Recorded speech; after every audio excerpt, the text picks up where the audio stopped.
Hi, everyone. Thanks for joining. Thanks for joining the live session today. It's so good to keep joining these because we work on things progressively, and it's important to show up for yourself and kind of think about these things that have been keeping you sort of stuck in a cycle. What we're going to do is work together today, very hands-on, to interrogate more what exactly is keeping you in the cycle that you're in with dating. So today is called the Burnout Audit. It's how to figure out where your energy is actually going. For those of you who don't know me, my name is Caroline. I'm a dating and breakup coach. I'm also a former matchmaker. So for years, my work has focused on helping people who want a committed, healthy relationship, but also feel really worn down and discouraged and emotionally tired by dating. So while I was a matchmaker, I realized that most people are not just one more date away from finding the perfect match, but they have so much more control over their romantic futures and just their lives in general when they turn inward and focus on discovering, defining, and then deploying what actually drives them and how that relates to their decisions, how they align themselves to their goals. Um, so, in short, what you do, why you do it, how it impacts your life. So last week, we talked about why pushing through dating burnout without the right foundation tends to make things harder and not easier. But today we're going to go deeper than that because once you understand that something needs to shift, the next question is where specifically, right? So that's what we're going to do today. And by the end of the session, you're going to have a real honest picture of where your energy is actually going and one concrete thing you can do differently starting this week, starting right away. So I'm going to walk you through four areas. I want you to actually do this as we go. So if you need to pause, rewind, rewatch, whatever, but grab something to write with because this isn't passive, okay? So the first part is what we're going to call the activity audit, and it's to help you see the difference between effort and productive effort. If you've ever worked in sales before, you've probably been told like activity isn't productivity, right? You're like keeping busy doesn't mean you're getting results. And this is kind of it's the same. It's the same for so many things in life. So the first place we want to look is the most obvious one, which is what are you actually doing? Because a lot of dating burnout lives in what you're actually doing. It's the gap between activity and intention. So let's look at this by thinking about these questions. And remember, you can rewatch this just to ensure you're really thinking about it and diving in. Um, and the first thing to kind of think about is like what your dating activity actually looks like right now. So pretty tactical, right? Is it apps? Is it going to events? Is it seeing if anyone like um, DMs you? Is it seeing if your friends will fix you up? Is it just kind of going out and seeing what happens? Is it spending time in situationships, hoping they'll turn into something more? Um, and then how many of it feels like something you genuinely chose to engage in or just sort of obligatory or something that just sort of happened? And if you look at the last month of dating activity, what has any of it actually given you, right? Not what you hoped it would give you, but what it actually did. So I want you to write down three things you're doing most consistently in your dating life right now. And then next to each one, you're going to write down a word that describes how it actually makes you feel. So, not how you think it should make you feel, but how it truly does. This is just for you, so just be honest. And if you're looking at words like exhausted, obligated, hopeful, numb, anxious, aimless, like those words, those are your data, right? They tell you whether the activity is feeding something real or just creating the feeling of forward motion. Because effort that doesn't connect with intention is not progress, it's just movement, right? It's like If you went to the gym every day, but you didn't get any stronger, right? What are you doing? Was your goal to get stronger? Did you think about what you were doing, or did you just keep doing the same thing, holding one day it would take, right? So the next part is to think about the emotional cost. That's the emotional cost audit. Okay. So you want to think about exactly, we want to figure out where exactly you're leaking energy because we all have edges to our energy. We all have only certain amounts of energy we can spend on things. And I don't know about you, but I know where my edges are. I know when I'm done. And if you're wasting it, if someone is draining it, if a situation is just taking it and you feel like you can't stop the leak, like we need to figure out exactly what's going on so you can reserve your energy for things that are actually going to get you closer to where you want to be. So think about this. Every person has specific moments in dating that cost them more than others, right? And think about somebody who's just really bad at small talk, then early stages are going to be very challenging for them.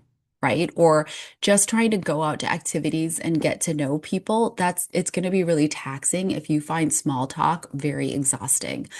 Um, so we're not talking about just like really obviously bad experiences that make you feel discouraged, but like the particular things that sort of knock you off center or take longer than they should to recover from. So that's what we're looking for here. So what you want to ask yourself is what are the moments in dating that tend to affect you the most? Is it somebody kind of ghosting? Is it ambiguous communication? Um, is it feeling like you're more invested than the other person? Or is it thinking about where you are in your journey compared to other people? And then when those things happen to you, what story does it trigger? Okay. What do you tell yourself about what it means? How long does it typically take you to get your footing back? And what does that recovery period cost you in your life? So if you think about this, if somebody you were kind of having a fun chat with on an app just stops messaging you, do you assume the rejection is you?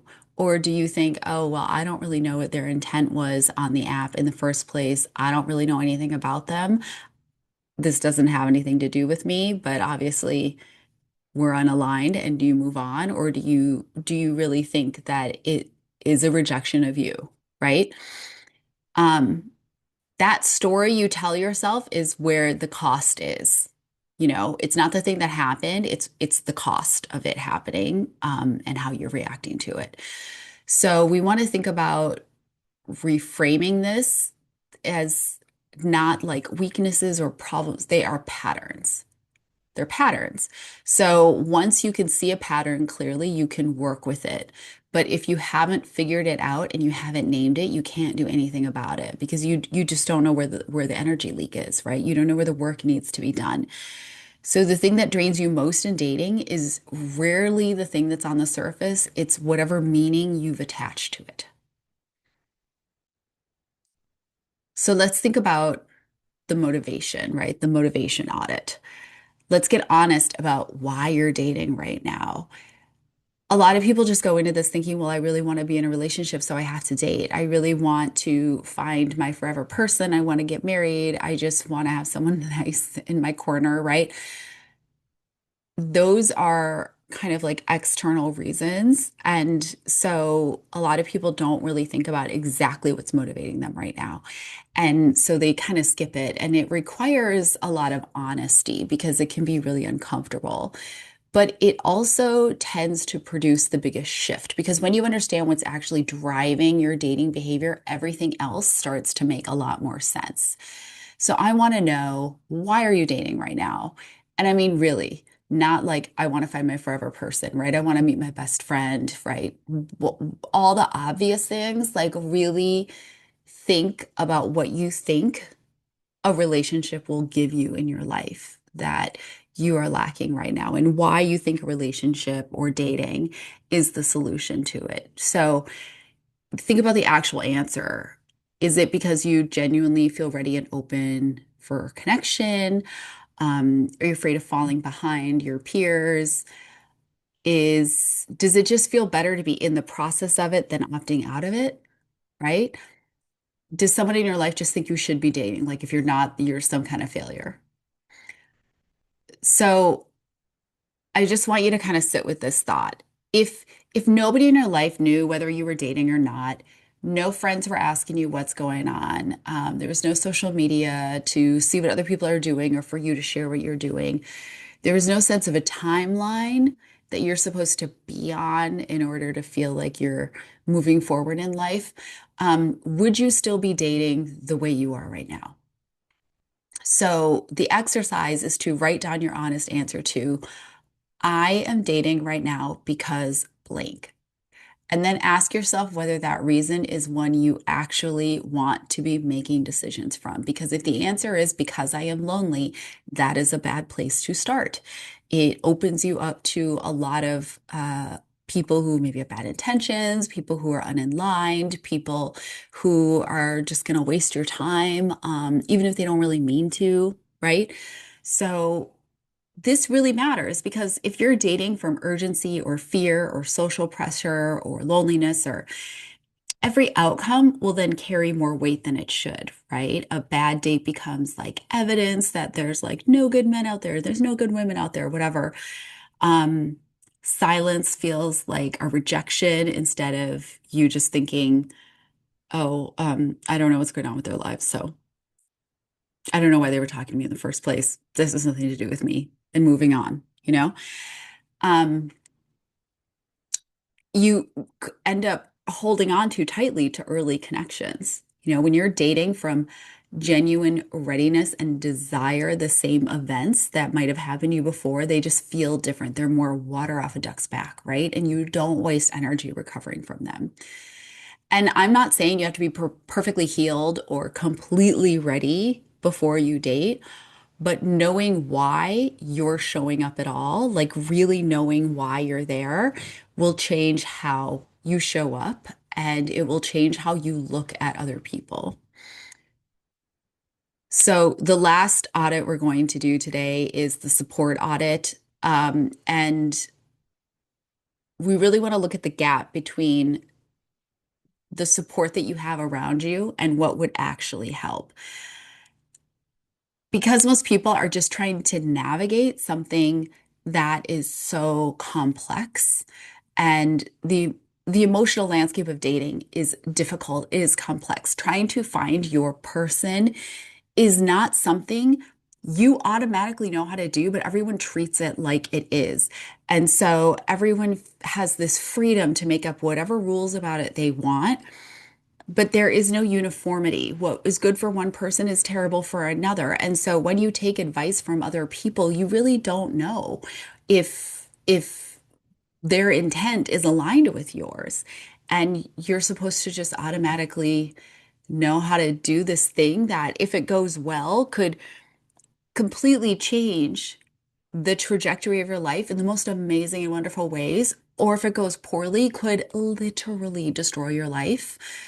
Why would you think that you should automatically know how to do this, or your friend who knows nothing more than you, or your parents who dated in a completely different time, right? Would know something that you should be applying, would give you a rule or a guideline that you should be applying that's going to work for you, right? So think about these questions. What does your current support system around dating actually look like, right? Is it friends? Is it family? Is it just internal?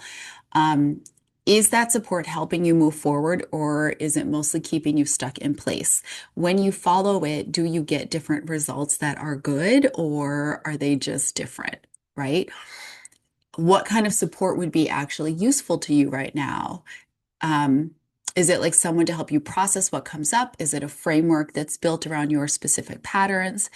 Is it a community of people who are in the same boat? So write down the honest answer in this exercise to this sentence. The support I actually need right now that I don't currently have is this. So name it clearly, right? What do you need? Well-meaning people who love you are not always equipped to help you in this, right? If all your friends are in couples and you want to talk to them about how hard it is, and what they say back is like, yeah, I'm so glad I'm not doing that. Oh, that sounds awful. I'm so glad I'm not doing that. Or they take like some weird glee in your adventures. That's not helpful. That is not helping you. It is making your discouragement worse. It's making your burnout worse. And it's going to lead to cynicism. And you know, cynicism makes you physically sick. And it's bad for you. It's bad for your life. It's bad for all parts of your life. Okay. Trying trying to figure it all out by yourself, while completely understandable, it just has a ceiling, right? You only know what you know. You don't know what you don't know. And the people who move through dating burnout most effectively are the ones who have support that is specific, customized, and designed for where they actually are.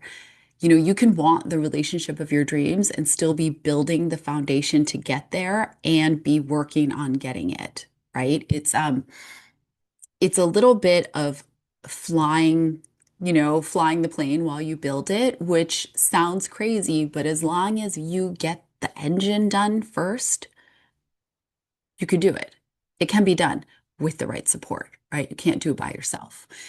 So before we finish here, I just want you to have something you can actually keep and look. So look at what you've written today and complete these sentences, all right?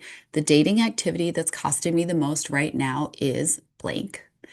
My biggest emotional energy leak is blank, and the story it triggers is blank. If I'm honest, I'm dating right now because blank.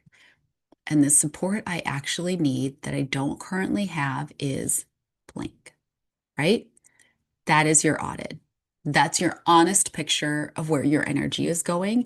And the one thing that I want you to take away from today is this: you don't have to change everything at once. Just pick one thing from that page and decide how you're going to shift that story this week. What are you going to do differently? Just start with one.